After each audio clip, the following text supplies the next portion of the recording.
జగన్ లేని లోటు అంటే అధికారంలో లేని లోటు జగనే తీర్చాలి, ఇంకెవరూ తీర్చలేరు.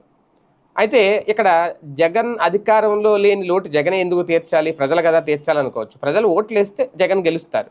కానీ జగన్ గతంలో తీసుకొచ్చిన ఆ సంస్కరణలు ఏవైతే ఉన్నాయో, విప్లవాత్మక మార్పులు ఏవైతే ఉన్నాయో అవి ప్రజల్లోకి బాగా వెళ్ళినాయి, బాగా కనెక్ట్ అయినాయి.